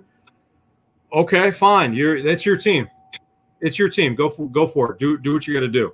But the NFL guidelines were there in place, and one of the guidelines specifically stated you can't just do it on a whim, right? You have to have reasons for it. Well, the NFL had already figured it out. They already had the loophole. They already had a loophole with the stadium, all that. Kroenke was out. To bring up all the other stuff and to bring up like the memo or the document or whatever the hell that was back in 2014, 2015, whenever the hell it was, it was like taking a sledgehammer to the fly, and you just didn't do that. But anyways, I went negative. Let me get back positive here. The city of St. Louis is capable of having multiple sports, multiple leagues in the same city, and have all those teams represented and beloved all the same. So will you have some will certain fans lose interest a little bit in the Cardinals to go to watch soccer? Maybe. But if the Cardinals are in World Series contention, that ain't happening. And if the St. Louis soccer team is, incredibly competitive, why not both? Why can't, I'll give you the same situation. Why can't you go down to the city, you park downtown, and you make a day out of going to the city because of sports? Mm-hmm. That, to me, that it doesn't have to be robbing Peter to pay Paul. I think that St. Louis sports fans will, support, especially if it's St. Louis's own. I went to the Battlehawks first home game. People were tailgating hours before. People were tailgating hours before that game. They couldn't have been more excited because it was St. Louis's own. So I'm not concerned by that. I guess I took a question. I took a very simple question. I answered like 45 minutes, but I get paid to talk. So this is kind of weird. We've seen Cardinals fans, at Busch Stadium and then go down to the Enterprise Center for a hockey game, Absolutely. Still in their Cardinals gear, so I mean it's definitely doable. Yeah. And you know what? If it's possible, Cardinals, St. Louis, soccer club, get on the same page. Right. Don't run the games. Exactly. Collaborate, partnership, do something. Great minds will Exactly. think alike and figure that out. Put it on the big screen at Busch Stadium. Hey, reminder, 7:30 tonight. You've got the St. Louis Soccer Club versus whoever. Vice versa. You're at the new soccer stadium, right? Hey, don't forget tonight, Cardinals, Brewers, 7:30. Tickets still available, cardinals.com. I don't get it. With that being said, do you feel with the Rams leaving, that's what kind of pushed the Blues and the Cardinals to do more cross-promotional stuff? Yeah, I think I absolutely do. I think it helped because what happens is you were the two teams that you now become at the forefront. I know friends who were diehard Rams fans, even watching that crap product, and it was crap. That crap product for as long as it was, they were diehard. They still watched, and they instantly became Blues fans. Like, I'm not watching the NFL. I'll get into hockey. I'm not into it now. I'll get into hockey. Now, of course, you still had your diehard Blues fans and things like that. But I thought the Blues and the Cardinals did a really nice job of saying, hey, all that stuff that Kroenke and Demoff were saying about you, the city of St. Louis, we don't feel that way. And we're here together, Cardinals and Blues, and we're going to support the city. We're still here. We're not going anywhere. I thought the two teams did a really good job with that. So speaking of good jobs, let's go back to baseball, talk about a guy who is now part of 101 ESPN. He's a legend in the Lou. You hear this man at Snooks. you hear him on Camelback commercials, but now he's officially part of the 101 ESPN family. And that's, of course, Cardinals broadcaster Danny McLaughlin. When y'all found out that he was going to be part of 101 ESPN, just tell us, what was y'all mindset? Was this like 101 ESPN about to blow up even more? Just tell us your thoughts about having Danny Mac as part of the crew and being able to talk to him pretty much every day, just about anything. I'll tell you what, it's like the Cardinals acquiring Nolan Arenado in a trade, right? Dan wasn't a part of our station until a year ago. Now he would do hits and things like that, but to have him do a show brings instant credibility. And he is the voice, the TV voice of Cardinals baseball. And to have him on the show, or have him on the radio station, and to do a 1 hour show or 2 hour shows every single day, it's just, it is such an addition to our radio station. So to have Danny Mac and BT and those two guys do just an incredible job for Bally Sports Midwest, to have those two guys represent our station is a huge deal. And we loved it. We were so excited when we knew that Danny Mac was going to be a part of the shows. But, for me to have an opportunity to get Dan, to get to know Dan a lot more from a personal standpoint, and to pick his brain about, what he feels like is going on. And not just the Cardinals, but all of baseball. I mean, the guy knows baseball, and he knows the league. And he's a huge soccer fan as well. And he doesn't love football as much. I think he was one of those people that I think was kind of jilted by the Rams, and I don't blame him on that. But just to be able to pick his brain about the Cardinals or anything, I mean, it's an invaluable resource, that's for sure. And I'm pleased, I'm thrilled to call him a friend as well. And I'm pretty sure y'all may not be able to, say it over the air or whatever, but I think it's frustrating that it's been weeks, months now, and they still haven't been able to travel on the road yet, the TV broadcast crew. I think that's just a crime and I'm not sure that's going on around all the Major League teams, but, if it's a Valley Sports related issue, whatever, I think it's just a crime that something has not been done by this time, especially if radio broadcasters can go while the TV broadcast crew can go, because you're depriving the fans of even more a great announcing from Danny Mac and whomever he has with him. Yeah, well, your last point is well made, Smooth, because when you're talking about, BT and Danny Mac not being able to travel the games, or, Jimmy and Danny Mac, or Rick Ankiel, or whoever's doing the broadcasts, not be able to travel, you're not picking up, you're not getting that information and building those relationships before games, after games, that not only enhance the broadcast, but also give viewers an inside look at what might be going on.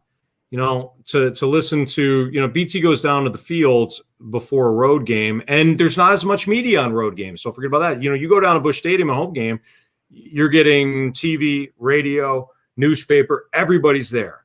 But when you're traveling, there's only a select few that are traveling for the media. So for BT or Danny Mac to talk to Mike Schilt or to talk to a player, understand what's going on, it provides a different perspective for the viewer, provides a different perspective for those guys. And I agree with you. I think it's a shame. And it's not just a Bally Sports, call. I consume as much baseball on a national level. It just goes back to my childhood. I love that there are, 30 teams in Major League Baseball, and I want to know all of them. That's kind of how my mind works. But I listen to Sirius XM if Cardinals aren't on, and I'm driving home. My dad is a lifelong Yankees fan. He loves the Yankees. So I'll tune into the Yankees sometimes driving home, and I'll listen to John Sterling, and I'll listen to Susan Waldman do a road game from their studio, and they'll gripe about it. I mean, John Sterling recently, we played it during one of the breaks at our station. John Sterling called a Giancarlo Stanton home run, a replay of the home run. He called it live because he's watching a monitor. So the TV company, they just happen to run, we're doing a replay, and Sterling kind of, he's got there's a lot more going on than you think, right? Like you're taking notes or whatever.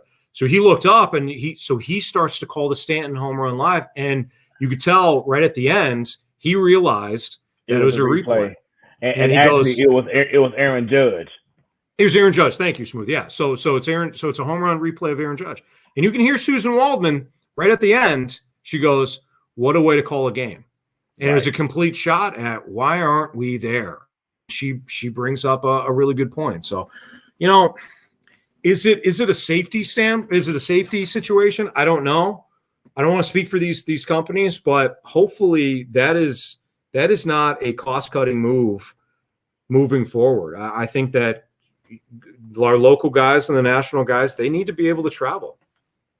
Yeah, it's definitely a crime once again to not have especially Danny Mac, whomever, just the crew, just to be there in person, get the feel of being away from the studio. And of course, I know they love Busch Stadium, but they just want to be able to build normalcy.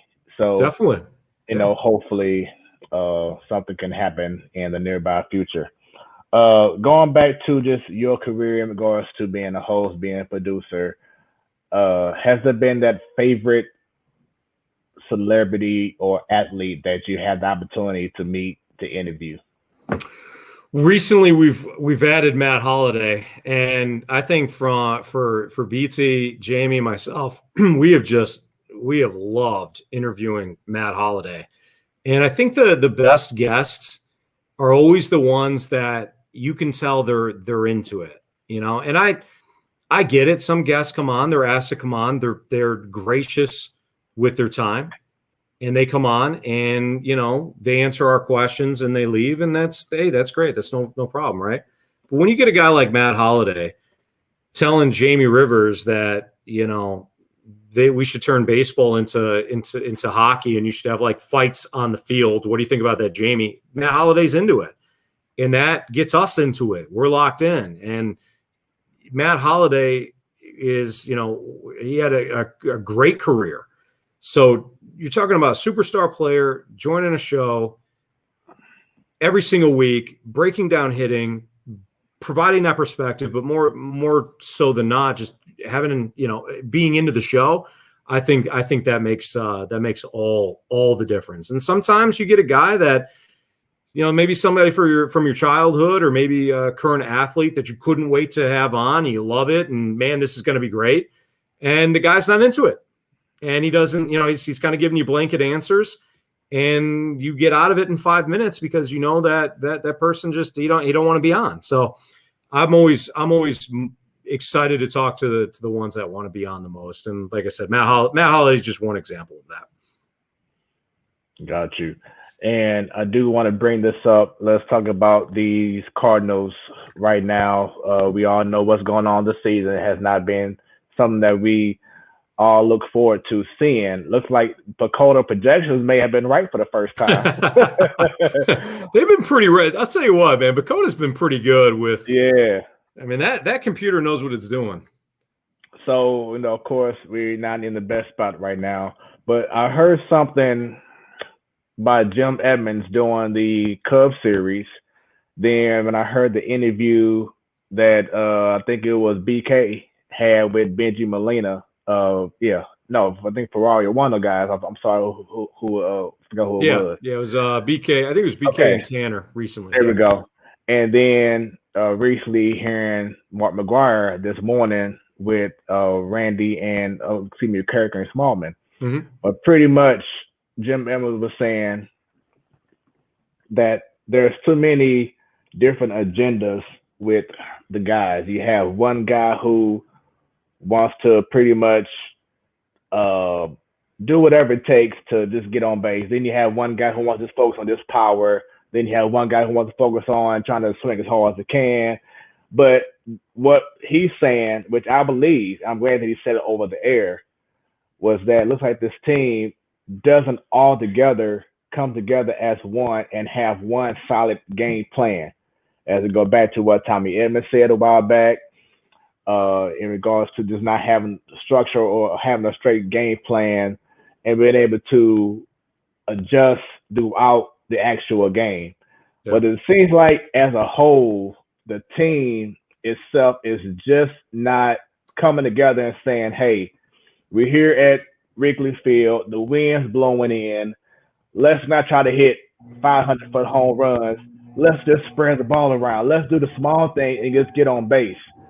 Then Benji Molina saying how these guys are focusing on launch angle and just trying to hit home runs all the time. Yeah. And, he's like me. I'm an old school guy. Spread the ball around. Use the fields. I felt Matt Carpenter, when he had his best season, to me, was when he focused on taking the ball opposite field, hitting doubles. When he had that one season where the second half he hit like 30-something home runs, I felt like, to me, it was a gift and a curse because he got homer happy and it took away from what he was known for doing as a leadoff man. And ever since then, he has not recovered from that. Yeah. Then you have Mark McGuire basically saying, well, I'm going to put in a nutshell, that technology is affecting these players and how they approach the game. Because what happened to the see ball, hit ball? The last time the Cardinals had a great offense overall, Mark McGuire was the coach. He didn't have them looking at an iPad or whatever else. It was study your guys before game. But then when it's game time, keep it simple. So looks like it's just a whole lot of stuff that is lacking with this Cardinals team. But what are your thoughts on everything I just brought up? It's one, they're and I'm gonna look, they're underperforming. They're underperforming greatly. I think for me, when I watch a series, and the Cardinals won, the Cardinals took 2 of 3 against the Giants, so we'll have an opportunity to see the Giants again this weekend. Right. But if you watch that series, or if you watched any time, I don't know how much national coverage the Giants have gotten because nobody thought they were going to be good. But if you watch the Giants play, they have multiple ways to beat you. They have multiple ways where during the middle of a game, they will switch almost like on a fly. And they did this against Johan Oviedo. So Johan Oviedo had typically, and this is typical of righties. So Johan Oviedo he's a right-hander. He struggles with lefties. The Giants just stacked up all their lefties. They get all their lefties. They start them against Johan Oviedo. They get a lead. When Mike Schilt went to his bullpen, if you noticed, that is when the Giants started to pinch hit for their lefties. And then they started bringing all their righties, right? So in the middle of a game, the Giants said, okay, we're gonna start pounding you with our righties. And Darren Ruff hit the home run off of, I forget who it was now. I forget which Cardinals reliever he tagged. But, it was a game where the Giants were winning, but I think it was only by one or two runs. Darren Ruff hits a home run in the 8th inning. Boom, game over. It's done. See ya. And Ruff didn't even start that game. They have multiple ways to win. This is a team that hits home runs. This is a team that will move runners over. This is a team that's got a bunch of guys that can bunt. This is a team that has a bunch of line drive hitters. It's not just one philosophy or another. I think that's the biggest problem that I have with kind of the current frustrations of the Cardinals. We tend to say, well, it's all sabermetrics, or they're just bunting, or they have no power, or they don't do the launch angle thing, or they do too much launch angle. It's too much this, too much that. Why can't you have an offense that has multiple ways to win? Nolan Arenado is a line drive hitter. Paul Goldschmidt is a line drive hitter. Tommy Edmonds got a little bit of pop, but he typically is somebody that is a line drive hitter. Dylan Carlson profiles as a line drive hitter. Tyler O'Neill, Paul DeYoung, these are guys with pop. So why can't they have pop, look for their pitch, look to drive one out of the park? That's got nothing to do with launch angle. That's got everything to do, quite frankly, with having an approach and getting the pitch that you want and driving it out of the park. Save some of the. BT said it perfectly. I think it was last week. We're talking about a bat that Matt Carpenter had. And I know Matt Carpenter's kind of the lightning rod of criticism. I get it. Bad contract extension, all that.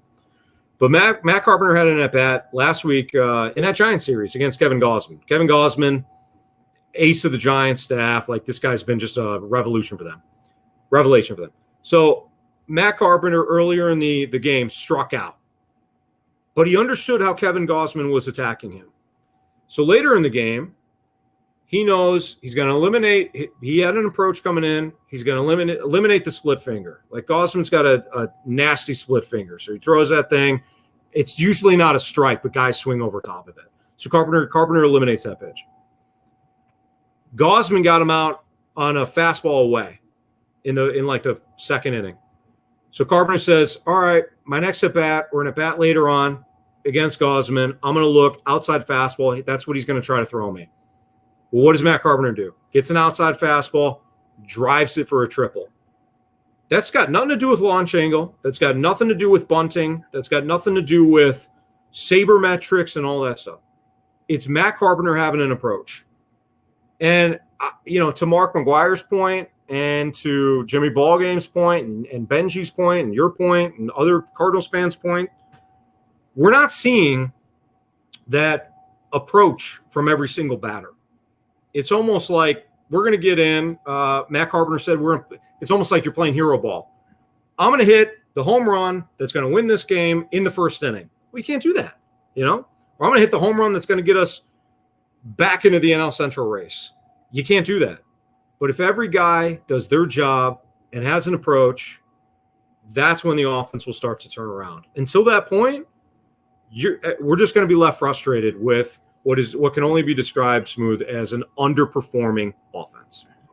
Do you blame Jeff Albert for this, or is it strictly the players? Because it looks like for 1 minute it was, like I said before, Tommy Edman and what he said, but then you heard what Matt Holliday said. Then you heard what Mark Reynolds was saying. Then you heard what McGuire was saying and Benjamin Molina. So is it the approach done by the coaches, or is it really just the players getting in their own way? It takes everybody to win games. It takes everybody to lose games. And right now, when you're losing, is Jeff Albert communicating enough to, figure out why guys are struggling? The answer is no. But to Matt Holliday's point, Matt Holliday said, as a player, individual player, it comes down to you to know what the opposing pitcher is going to do to try to attack you. And you're late in the game, it's up to you to have already done the work on a reliever that's going to come in, and you have to know how that player is going to attack you. It is a collective issue. It's a front office issue. Did they build a roster? To my point earlier, did they build a roster that has multiple ways to beat you, or did they add Nolan Arenado and say, okay, we're fixed? Right. You had a lot of ifs coming in. If Dylan Carlson performs well in his first year, and you know what, Dylan Carlson's playing very well. He looks like he hit a wall. He looks like he's a little bit gassed. So hopefully, coming out of the All-Star break, Dylan Carlson's going to be good. I was going to say that I expected more from him by this time, because look what he did when he came back last year from his first stint. Sure. And he had an amazing October. He was hitting the ball hard. He was hitting homers. So I expected more from him. Hopefully, like you said, the rest will help him out and a better approach. But I have I ain't saying he's going to be like Tatis Jr. and Vlad Guerrero on them, but I did expect a little bit more from him production-wise. Hopefully he'll step up, because if he steps up and be the guy that we all hope he could be, like you said, a line drive hitter, hitting gaps, showing that power, then that offense will have even more and more length and depth to that lineup. So hopefully he does that. And as he was talking about hard hits, how many times have you heard McGuire, Pujols, Matt Holliday say, I'm not a home run hitter. I'm a line drive hitter that the ball can just go over the wall. You know what I'm saying? Like, if them guys would have that approach, I'm telling you this, I mean, because you was just saying it, but the offense could just be that much better. And then the team can maybe start off have a nice run and scare the Brewers and the Reds. Yeah, totally. I mean, no, that's a great point to bring up what Big Mac and Holiday have said. I mean, yeah, those guys will tell you. I didn't go up trying. I'm going to hit a home run in this at bat, right? So when I hear people talk about, well, they're trying to hit too many home runs, I don't think these guys are trying to hit home runs. I don't think they're up there like, oh, I got to make sure my launch angle is correct. I think it goes back, and I'm going to simplify this, and I probably am oversimplifying this, and anybody that has played the game at a high level, they'll probably laugh at this. But, dude, I got to go back to what Chris Duncan always told me. Dunk made a point one time, and it has always stuck with me. He said, you can't put a good swing on a bad pitch. Mm-hmm. And to me, that makes so much sense. If the pitcher throws a slider, if you're a right-handed hitter and the pitcher throws a slider that winds up in the left-hand batter's box and you have the best swing, it's not going to matter. Mm-hmm. You can't put a good swing on a bad pitch. But if it's a mistake pitch, it's a good pitch, and you put a good swing on a good pitch, then the ball will travel. And that's where things come in, like launch angle and hard hit rate and things like that. Those are all ways to describe what we have seen or what we're about to see.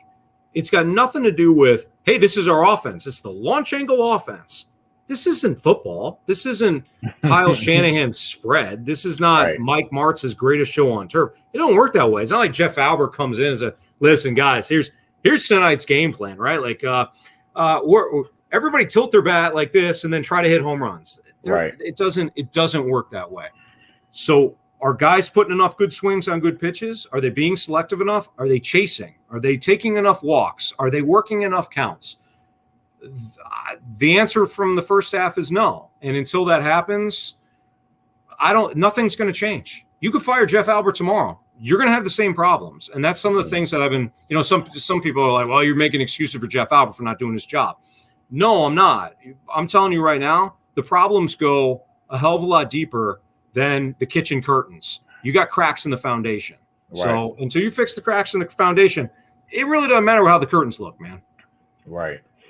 Well, Stalter, this has definitely been an incredible interview. Definitely appreciate you once again for taking some Absolutely. time out to be on the show and for being patient as we have a little bit of connection issues No earlier. But problem. as you see, everything is all good and we had a great time. The ladies had to go ahead and leave early. So to Joe, to Bunny, thank you very much for your time. And Stalter, she said she enjoyed you and thanks. I'm sorry, Bunny said that she enjoyed you and thanks for the laughs. Well, good, man. No, it's my pleasure, and anytime you want me on like this, you guys got such a great thing going. I know Smoooth, this is all your creation, man. It's fun to see what you have accomplished in just a year, let alone what you're going to do moving forward. So keep doing what you're doing. I know it's a passion of yours. I know that you booked some big time guests from Claves to Steve Savard to Kerry Davis. Keep doing what you're doing, man. I'm blessed to be a small part of this, and you guys want me on again in a couple of months. That's great. No problem at all. Definitely got to have you back on for part 3. My last question for you. I know that y'all big on doing would you rather's, so I have to go ahead and do one myself here. So go ahead and ask this question. 2 cases. Would you rather GM? Would you rather have Doug Armstrong or John Mozeliak? Wow, you know what you just did? I don't know if you did this on purpose, Smoooth, but this is interviewing 101. So for anybody watching right now, what Smoooth just did was incredibly smart. What you do is you say, hey, that'll do it. Thank you so much. Appreciate it. And then what it does is it gets me to relax. Then you hit me with the heavy hitting there you go. I learned from listening to y'all and watching other shows. So hey, I just try to do what I gotta do. You know what I'm saying? Well done. All right. Thank you very much. Since it was such a pro move by you, I'm gonna answer this question. I think from an aggressive trade free agency standpoint, even though Mo has made some, big moves with Goldie and Arenado, the way that Doug Armstrong has been able to fleece teams, from that standpoint, that has been highly impressive. Despite the fact that, the Randy Arozarenas and the Adolis Garcias and the list, I don't need to go through it. Please don't remind me. The Cardinals did draft those guys, though. They did have them in their organization. They did, they did select those guys. But that's the problem impressive. It's the reevaluation process that's been stuck in these last 4 or 5 seasons. Even going back to Tommy Pham. You know what I'm saying? Like the guys who fans are clamoring for, hey, man, if we had a outfielder who could play center field and who could play all positions, got a little edge to him, can hit the ball out of the park, can hit for average. Well, you had that guy, Tommy Pham. Oh, man, if we had a pitcher who just threw innings, who had an edge to him, who didn't take no mess, oh, you had him. That was Lance Lynn.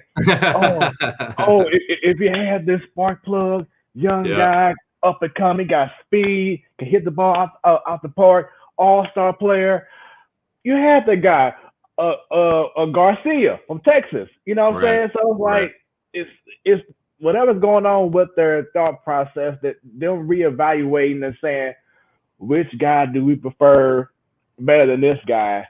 That's what's been hurting us for the last 4 or 5 years. You ain't lying. Well said. And so that's what goes to the issues overall of the thought process of letting certain guys go to trade. Now we know we tried to get Yelich a couple years back, but at the time he wasn't available. So the next best move was to get Ozuna. So I'm not even gonna worry about that move. Even with Luke Voigt and the whole nine, we got Gallegos, but then of course we got Goldschmidt. So that's something else. But it's those other moves of letting Tommy Pham go, letting the Lance go. even a Rosarena, how bad that it was crazy for us to have him, and he didn't even really get a chance to really prove himself. And then the same thing with Adolis Garcia.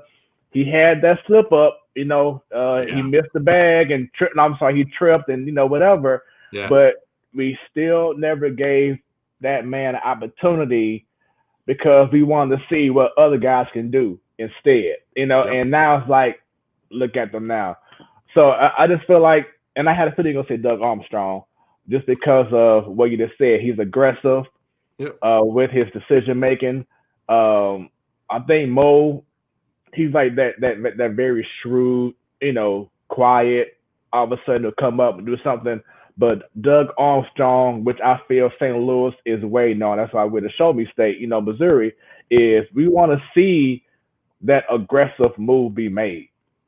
Yeah. And Armstrong has done that more than Mo over the last 2 years. And he's hit. I mean, he's hit. I mean, when you look at that Ryan O'Reilly trade, I mean, my God, what they gave up for Ryan O'Reilly was nothing. What you gave up for Braden Shen was nothing. I mean, it was just such an unbelievable, string of moves now. Now, the Petro thing that Petro, Justin Falk, Torrey Krug, the last couple that he's made, people are going to question, I think. But if those guys turn around, great, no problem. But to put a cup team together like you did, I think you gotta go Doug Armstrong. And then with Mo, Mo used to be the guy that fleeced the Red Sox all the time. Mm-hmm. Here's Alan Craig, a broken Alan Craig, and Joe Kelly's very good pitcher, still pitching in the league. And you got John Lackey. He has made those moves before. I don't think Boston wants to deal with us anymore. Boston's like, it's the Cardinals. I'm not picking that up, right? But how many of those moves? The Arenado deal was, let's be fair, the Arenado deal was a fleecing. Right. But Mo needs to have more of those, I think, moving forward here. And he's certainly, from a Cardinals fan standpoint, he's somebody that has gotten a lot of criticism of late. So I'll go with Doug Armstrong. I'll answer your question out right there. But I saw your strategy there, Smoooth, and I respect it. Thank you very much. And my last one, this is it. This is the last one. And then we're done for the night. Berube or Schilt? Oh, you gotta go. Listen, we had Berube on every single week during the hockey season. Berube's our guy. So, nothing against Mike Schilt. I respect him. I think a lot of, some people look, when you're losing in St. Louis and you're the baseball, obviously the Cardinals, but people are going to be frustrated and they want heads to roll right away. I think Schilt is doing a good job. Let's see what he does in the second half here. But what Craig Berube did for that Stanley Cup team, bringing a locker room that, from my perspective, was not on the same page whatsoever. I mean, we all remember the Doug Armstrong independent contractor comment. For him to take that locker room and turn it into a Stanley Cup champion, I mean, that was incredible. So I got to go with Craig Berube. And I'll never forget, of course, that wonderful year, 2019. But something that I like, that I wish Schilt would have done more of, he didn't worry about egos, Berube. Mm-hmm. Guys like Alex Steen, he played a certain role on the team, but Berube felt this role here is going to better fit our team. And when he did that, I was like, okay, yeah, this is what we need down the street. We need to have Schilt be like, hey, you know what? At the time, Dexter Fowler, if you can't do this, we're going to put you down here because it's best for the team. Right. Or if you need to be, need to have the conversation. Sometimes, like for Yachty, for instance, we know you want to play every game, but you're not 25 years old no more.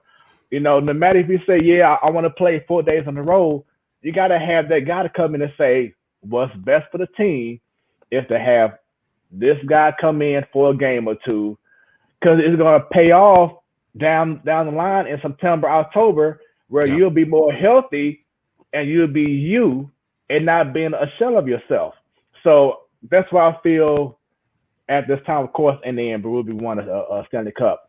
But I would never take Berube right now because I feel like he's more into what can I do to better this team, and not just sit back and wait till things kind of get worse and worse and worse and worse, and then react. He's more proactive to me.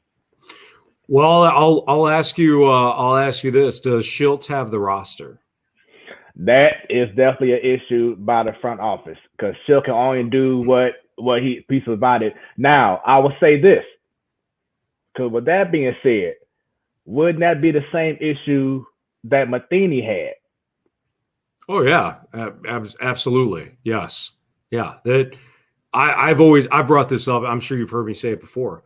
People used to say all the time, the defense sucks under Matheny. Defense, we're like, this is a awful defense. And then Mike Shildt took over, and everybody's like, Mike Shildt fixed the defense. Did he, or did you have Harrison Bader playing center field, and he's elite center fielder, and now you got Paul Goldschmidt, who's an elite first baseman defensively, and Nolan Arenado's the best. Like you improved the defense when you got better defensive players. Mm-hmm. So some of the issues that we're talking about with the Cardinals now. Can Mike Shildt basically turn over a roster in the middle of the game, like I was talking about earlier with the Giants? Does he have the guys? Does he have the ability? The answer is no. So when it comes to roster construction, lack of depth, that's a front office issue. Yeah. Correcting things on the fly, getting things ironed out with the guys he does have. Well, this is something that Shildt is going to have to battle in the second half of the season. It's going to be interesting. And I feel that if we still have him, because we've been speculating about Torrey Krug not maybe being trade bait, whatever, but I feel like he may have a season like Justin Falk had this past year or two. More time to have a full training camp, because you don't have the COVID issue like you had last year. Having a full year in the system, I think if he's still on the team, that Torrey Krug would have an incredible second year. For the Blues, because now he'll have more time. But it just overall just goes back, like you said, front office. The Blues, they were aggressive. They did move. Mike Hoffman, a guy who was known to be a scorer. Granted, it took until the end of the season for Berube to finally kind of like say, let me not treat him like everybody else, because he just needs to be on there and just shoot the puck in. He's not going to be a guy that's going to be like Pat Maroon. It took him all year long, but he figured it out, and he saw what Mike Hoffman was doing. Yeah.